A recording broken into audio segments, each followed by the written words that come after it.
माझ्या प्रिय मित्रांनो, आजकाल अभ्यासाला बसल्यावर फोकस का लागत नाहीये? वाचताना अचानक शून्यात नजर का जाते? कारण तुम्ही तुमची क्षमता गमावलेली नाही, तर तुम्ही तुमचा उद्देश विसरला आहात. सुरुवातीला जो अधिकारी होण्याचा वेडेपणा होता, जी आग होती, ती आता विझत चालली आहे का?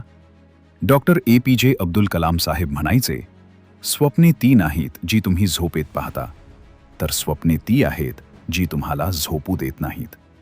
मित्रांनो, जेव्हा तुमचं ध्येय तुमच्या डोळ्यांसमोरून धूसर होतं, तेव्हा पॅशन संपते आणि अभ्यासाचा फक्त कंटाळा उरतो.